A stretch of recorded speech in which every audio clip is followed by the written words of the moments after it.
You look good. I would like to welcome everyone to Senior Celebration. And the first thing we're going to do is this is also a combination with our last assembly of the school year. So student body and seniors, we know how that goes. So we're going to start with our Pledge of Allegiance and then our school song. So if everyone in the audience can rise, our flag is over here at the piano side. Seniors, sorry to let you know, but this is how you start. Boys, you must remove your caps. Okay? When everyone's ready. Carlos, guys in the back row, remove your caps, please. I'm speaking to you. Yes. Okay. Here we go. I pledge allegiance to the flag of the United States of America and to the republic for which it stands, one nation, under God, indivisible, with liberty and justice for all. All right, I've asked a few people to come up and help lead out in the last time we sing our school song together, so come on down.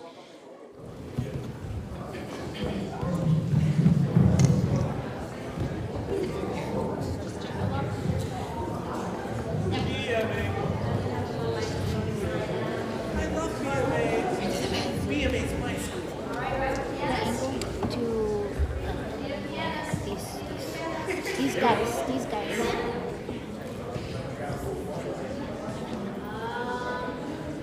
All right, well, if someone can give us an opening chord. Anybody have that? All right, here we go.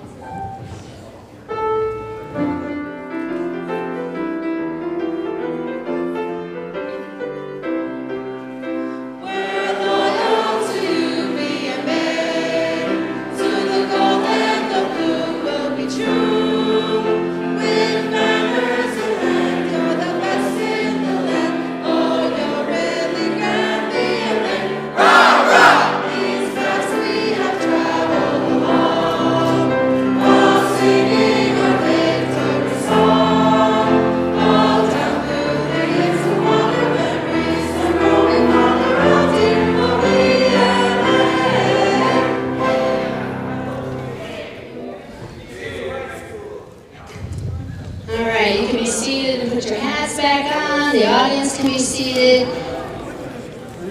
So how this will start is our faculty, you're just going to have to hang tight a minute because we have a challenge that's going to be brought to us by Mr. Engen, Mr. Eric Engen. And before we start, I'm sorry, did you have prayer before we came in? I thought you did. So we didn't have prayer. So let's go ahead and bow our heads for prayer. So do that hat thing again one more time, and then we will get started.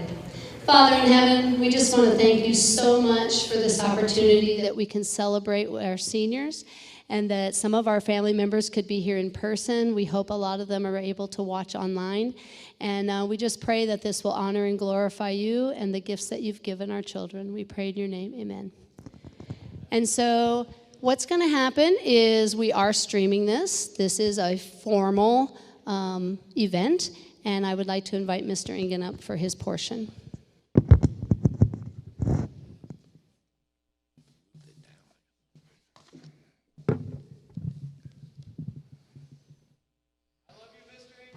Oh, I'm just telling Mr. Benson, I don't think I've ever spoken like this in the 20 years I've been here at Blue Mountain Academy. So thank you for the privilege to celebrate with you guys today. So, seniors, quiz time. Time to see how much knowledge you've gained in your 4 years of high school. So take out a piece of paper, number it from 1 to 5. Just kidding. So, about the paper, we're doing the quiz though. All right, here we go. Number 1, seniors. What do you get when you mix an acid with a base?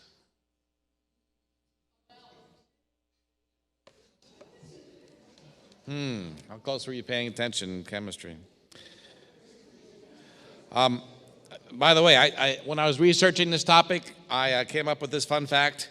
How often should you tell a chemistry joke? Periodically.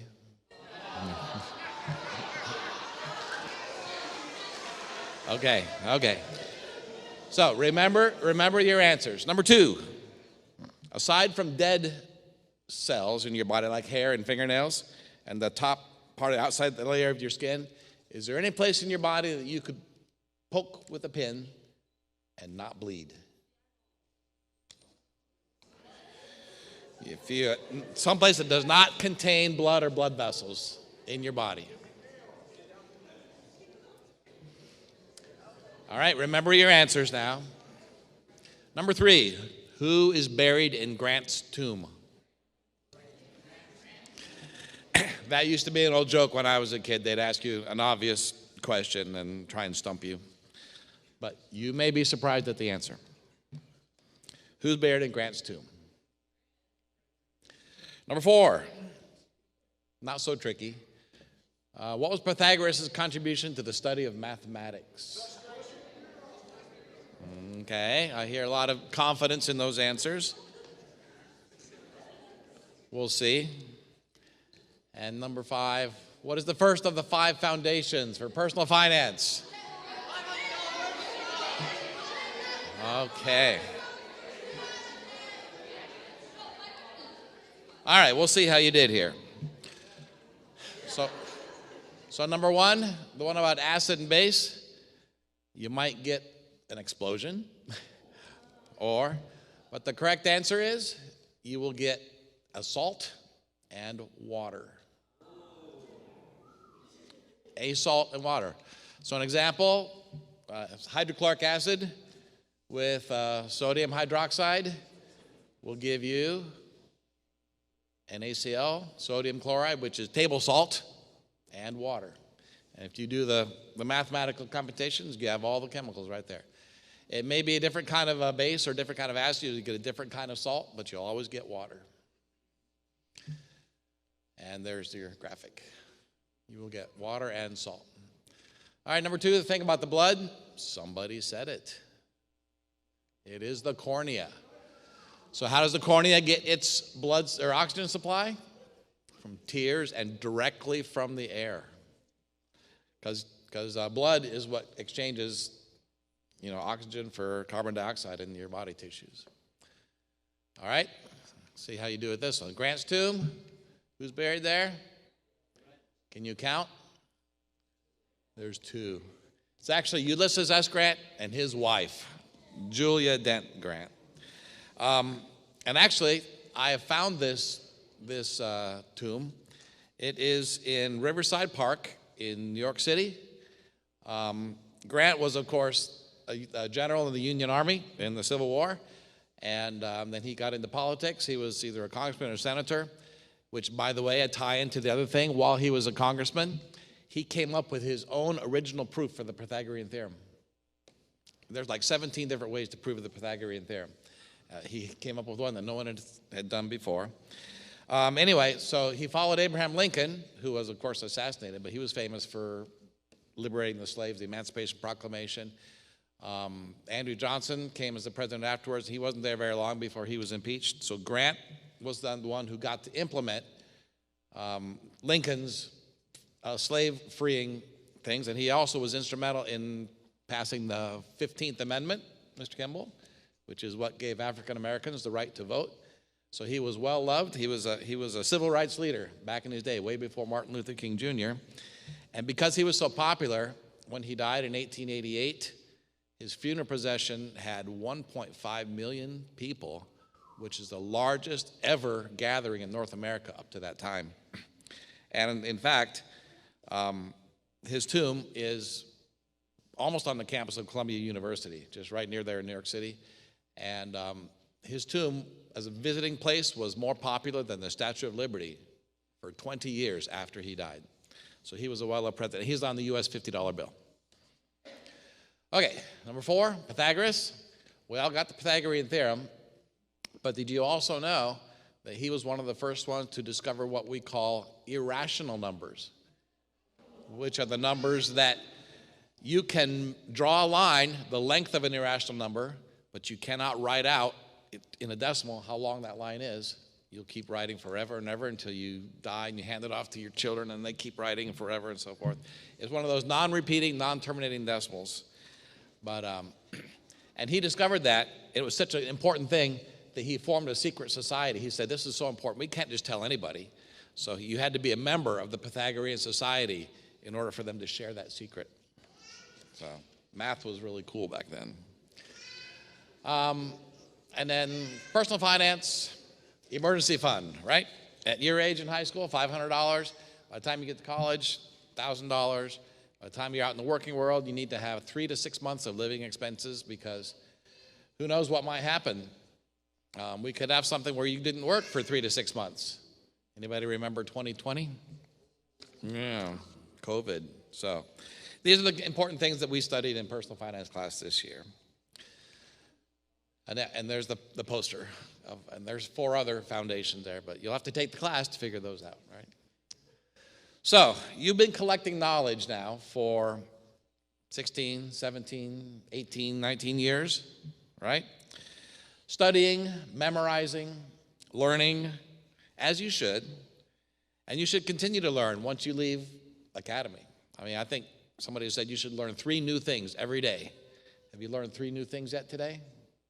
Well, you learned about irrational numbers, so there's one. But anyway, try to learn 3 new things every day. When I was a senior, my last week of academy, we were in a study group with our physics teacher, and we're studying about concave and convex lenses and the Ohm's law with electricity and stuff like that. And he dropped this revelation on us there. He said, you know, a big part of education is not necessarily memorizing everything, but is knowing where to go to look it up. And I said, now he tells us, the last week of academy, I didn't have to memorize all this stuff. You probably hold in your pocket more access to knowledge than the world has ever had before, just at the tip of our fingers in the cell phone. There's more power in your cell phone than there was on the space shuttle computers, those first computers. So we have a lot of knowledge in our history. But knowledge alone is not really enough to keep us out of trouble. There's been some very smart, knowledgeable people who have done terrible things. I think of Adam and Eve. They had the chance at first and they blew it. Adolf Hitler, not a dummy, but knowledge alone is not the key to success and happiness. But the Bible talks a lot about knowledge, and it started out in the Garden of Eden with the tree of the knowledge of good and evil, and we know that was placed right in the middle. Knowledge was a central part in the Garden of Eden, but God said, just knowledge, if you eat of that tree, you're going to surely die. So if knowledge is not the ultimate goal of learning, what is? Got ahead of myself yet, but here we go. First, 2 Chronicles 1 talks about the story of Solomon and his inauguration. A big part of Solomon's first duties was a worship service where he led out in offering sacrifices to God and seeking God's blessing. Have it here.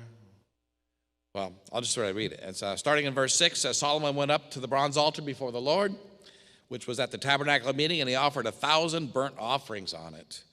And on that night, God appeared to Solomon and asked him, he said to him, ask, what shall I give you?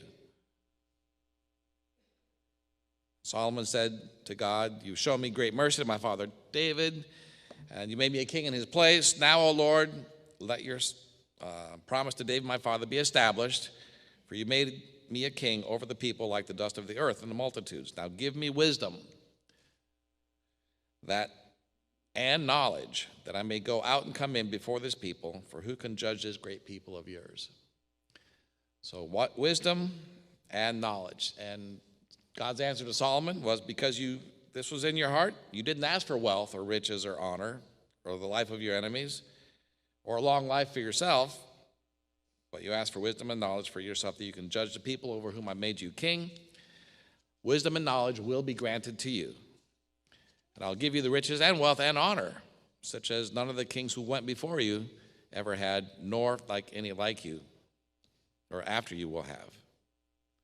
And all this was just from Solomon submitting himself to the Lord and saying, and God's, submitting himself completely to the Lord. God told him, ask, and I'll give it to you. So you can imagine that, the creator of the universe, God, all-powerful, all-knowing, just telling you to ask. Reminds me of a story I heard a couple of years ago, actually more like 15 years ago, about Arnold Palmer. You probably don't know who that is. You know about Tiger Woods nowadays. But Arnold Palmer was a great professional golfer who actually, coincidentally, he was from Pennsylvania. He was world famous back in his day. And so he was known all around the world. The king of Saudi Arabia invited him to go to his country to play a golf exhibition game over there. Yeah, Saudi Arabia, talk about sand traps. There were plenty of them. But the king had put together a beautiful golf course with lush greens, water hazards, trees, and so forth. Mr. Palmer arrived there. To the delight of the audience and all involved, he played a great game of golf for the king. And the king was so enthralled with the knowledge and skills of Mr. Palmer that he afterwards wanted to thank him. So the king of Saudi Arabia said, much the same thing that we just talked about earlier. He said to him, "What would you like me to give you to show my appreciation for visiting us here and showing us how to play the game of golf?" Well, Arnold Palmer, I can't say his name. Arnold Palmer, he didn't want to be too presumptuous or anything. He thought what he could ask for. And he finally said, well, like maybe a special golf club would be nice. The king said, done. I'll send it to you when you get back to the United States. So Arnold never really gave that another thought. But a few weeks later in the mail, Arnold Palmer received a package from the king. Instead of sending him a golf club, he sent him the deed to a golf club, a country club, a clubhouse, restaurant, swimming pools, an 18-hole golf course. In the presence of a king, don't ask for small gifts. And so that's how it was with Solomon too. He asked for wisdom above all other things, and God gave that to him too. Military and economic power, success, honor for himself. And as a result, Solomon had a lot to say about wisdom. The book of Proverbs is full of his sayings. And this is a text from 1 Kings 4, still talking about Solomon. God gave Solomon wisdom, an exceedingly great understanding, and largeness of heart, like the sand of the seashore. Solomon's wisdom excelled the wisdom of all the men in the East and all the wisdom of Egypt, for he was wiser than all men. So, Job also talked about wisdom, and the whole chapter of Job 28 is his discourse with God saying, God has all this wisdom. And in the end, he says, behold, the fear of the Lord, that is wisdom. And to depart from evil is understanding. And probably the most famous verse that talks about wisdom is in James chapter 1, verse 5 says, if any of you lacks wisdom, what does it say? Let him ask of God, right? Who gives to all liberally without reproach, and it will be given to him. So, how do you get wisdom? You've been adding to your knowledge all your life. But what about wisdom? I don't remember ever seeing a class in the school bulletin, either here or in college, called Wisdom 101. Where do we get wisdom from? I think we just read the verse.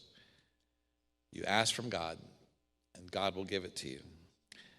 So as you leave BMA here in a few weeks, you head out into the world, I hope you will commit yourselves to God, to submit to his counsel, to carve out the first few moments of every day for personal devotions, and listen to him as he guides you into all wisdom. And I'll leave you with Proverbs 4:7. Wisdom is the principal thing, therefore, get wisdom. Thank you for this honor today, and God bless you.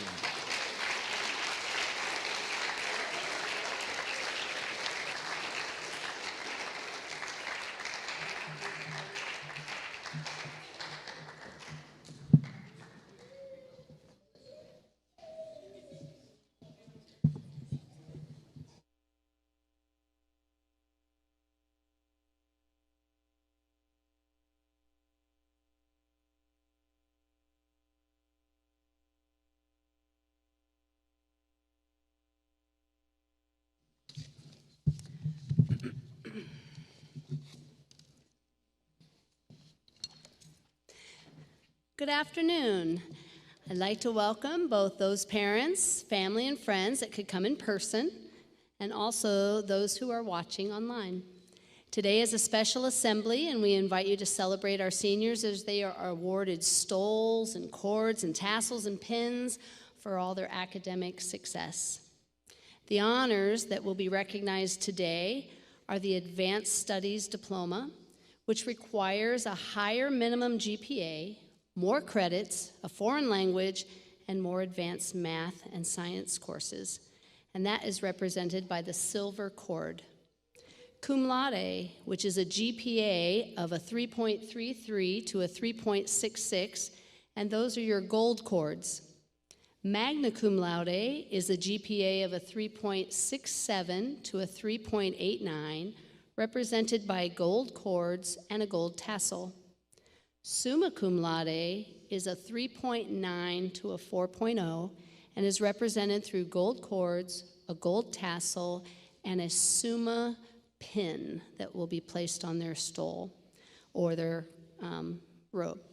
A four-year senior is represented by blue cords. National Honor Society members, they have to have a cumulative GPA of a 3.67 or higher while taking advanced courses, and are recognized for their excellence in leadership, character, and service, and that's represented through the blue NHS stole. We have a community service pin for seniors who have completed either 25 or more points for each year in attendance at BMA, excluding Bible labs, or 100 or more points by the time they graduate over their 4 years here. This is points, not hours. Every event, no matter the number of hours that you work, you only earn 2 points. We have the Miller Keystone Red Cord. So students who are 17 or older who donate blood 4 times or more or volunteer to assist a minimum of 4 blood drives during their high school years will receive the red cord. The AWIN Green Cord Achievement requires a GPA of a 3.0, submit an application, and be accepted and participate in an in-class health ministries training conducted by Adventist Whole Health Network, and complete 8 hours of service in the area of health ministries, write a report, and as you saw many times at church, they were giving a presentation on a health minute.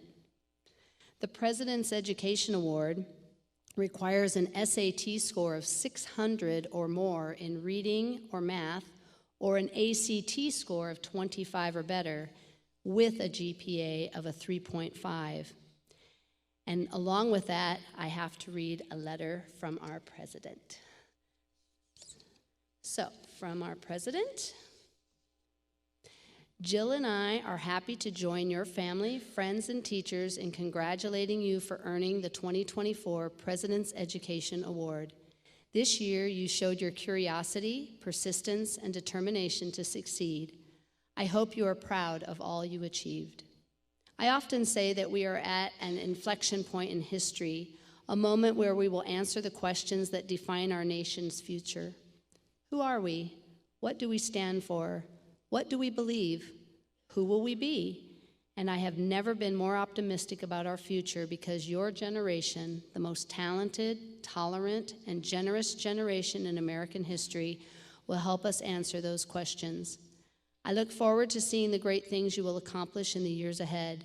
Whatever path you choose, I hope you will keep working hard, keep believing in yourself, and keep remembering that there is nothing you cannot do. Please accept my best wishes for a future filled with happiness and success.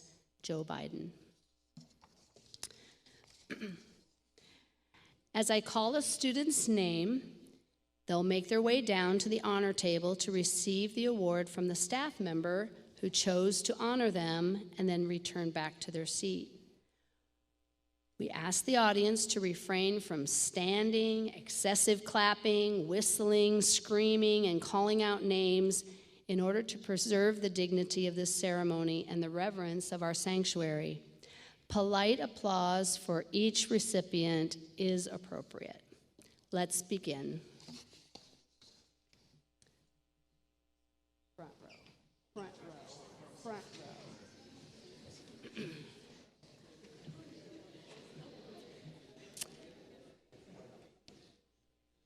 Earning magna cum laude, four-year senior, National Honor Society, and the President's Education Award, Keela Chesney Murray.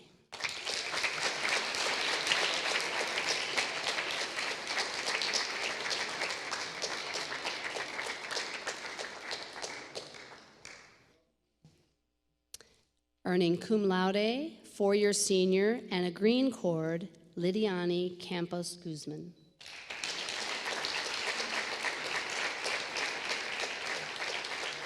Please come to the front of the table. Come to the front.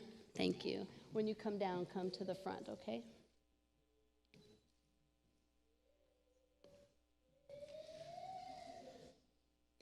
Graduating cum laude with a green cord, Heribertina Cedeno.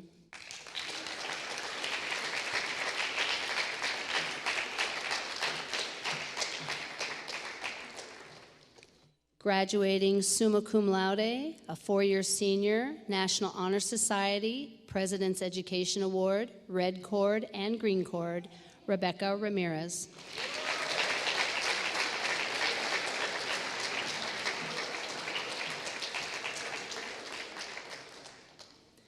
Graduating magna cum laude and the green cord, Ivanir Almeida.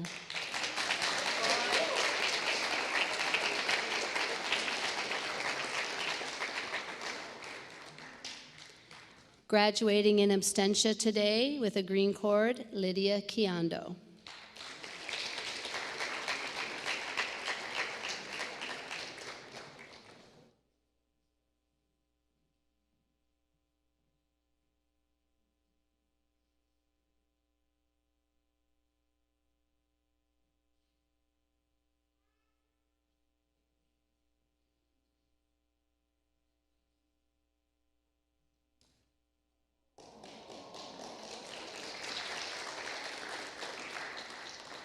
Graduating cum laude, Edson Baez.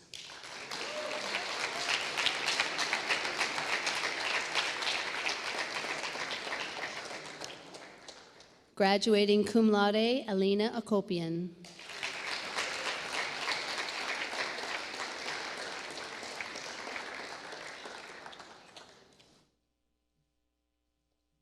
The next row can stand. Graduating magna cum laude and the community service pin, Kendi Escalante.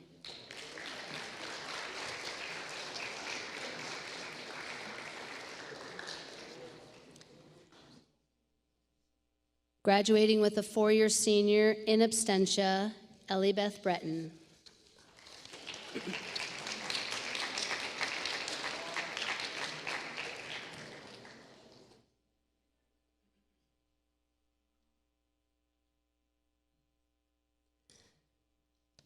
Graduating summa cum laude as a four-year senior with National Honor Society and the President's Education Award and the red cord, Stephanie Weberling.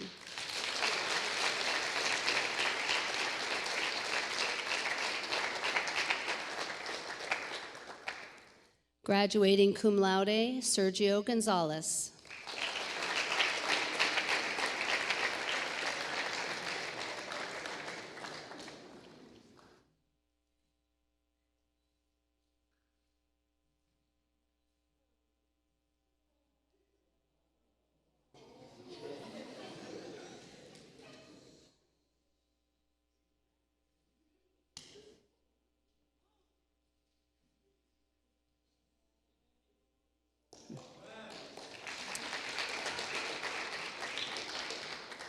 Graduating summa cum laude, Samuel Diaz.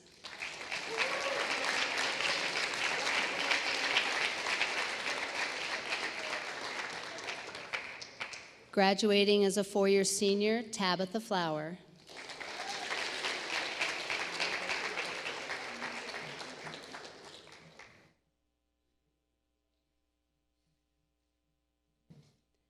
Graduating magna cum laude, Jael Garcia.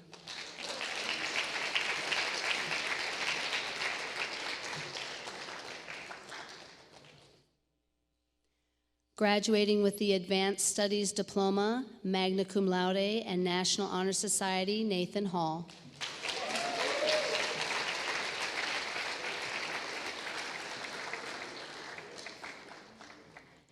Graduating cum laude, Camilla Ochoa.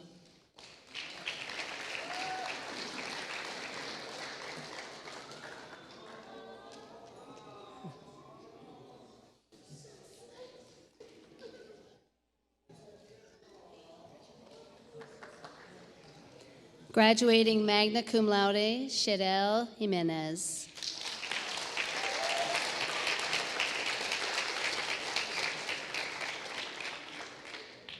Graduating as a four-year senior, Savannah Hoven.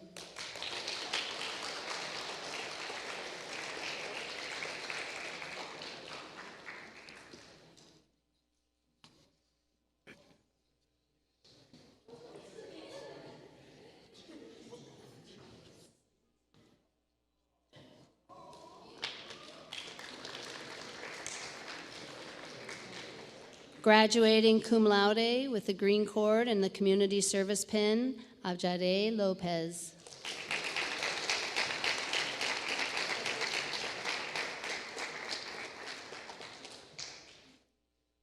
Graduating magna cum laude, Angel Lopez.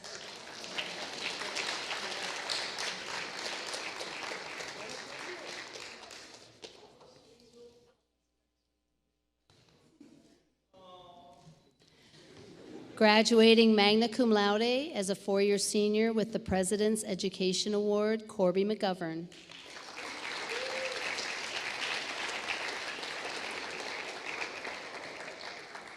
Graduating cum laude, Arlie Granados.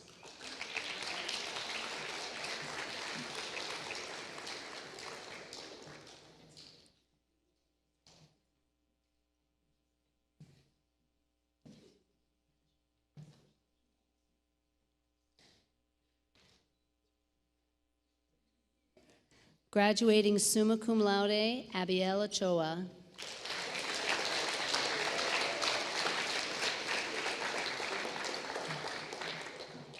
Graduating as a four-year senior with the red cord, Nathan Messenger.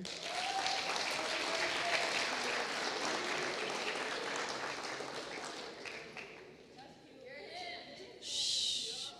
Please do not holler in the sanctuary. Graduating magna cum laude as a four-year senior with the National Honor Society, red cord, and community service pin, Julia Pacheco.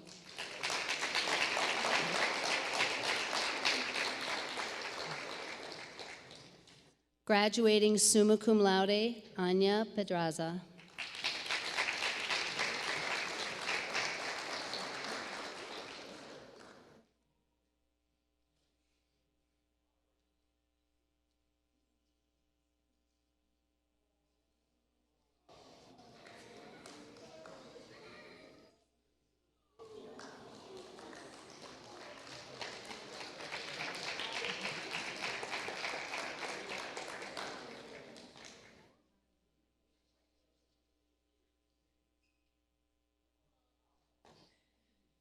Graduating with the red cord and the green cord, Alexis Kirandango.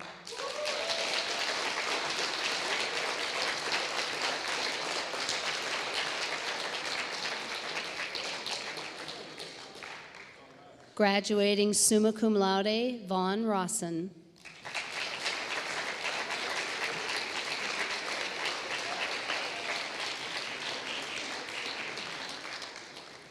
Graduating magna cum laude, Ian Sanchez.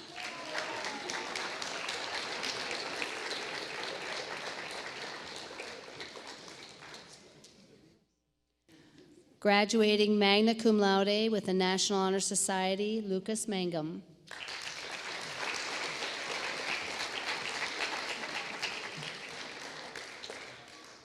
Graduating cum laude with the green cord, Sherry Vidal.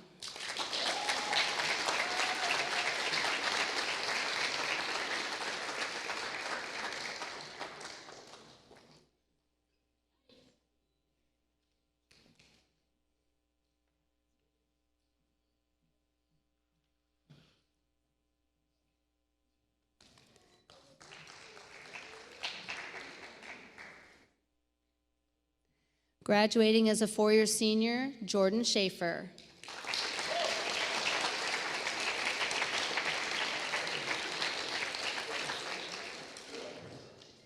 Graduating cum laude, Diego Turbibiades.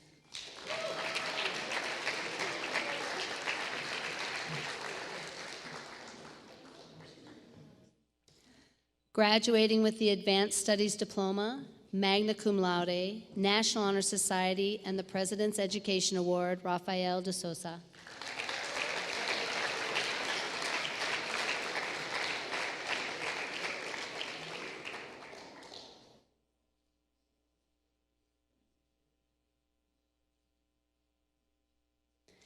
Graduating magna cum laude with the President's Education Award, Steve Vertidazzo.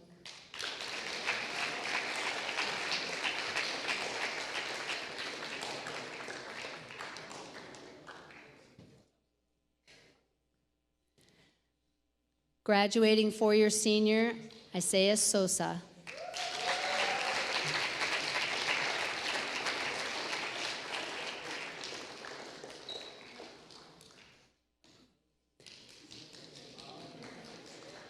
Graduating cum laude, Daniel Diaz.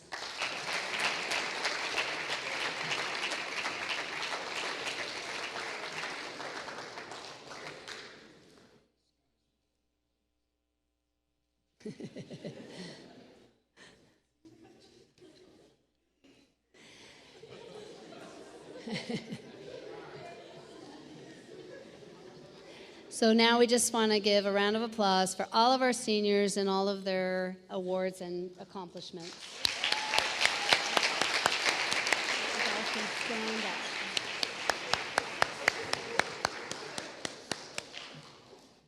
up. So we would like to just take a moment for, normally we would leave at this time to take a picture out at the gazebo, but because it's raining, we're going to let Miss Esther take the picture in here. But we don't want any of you to leave so that you can congratulate them. And then we also have a program tonight and for the rest of the weekend with our music and our gymnastics.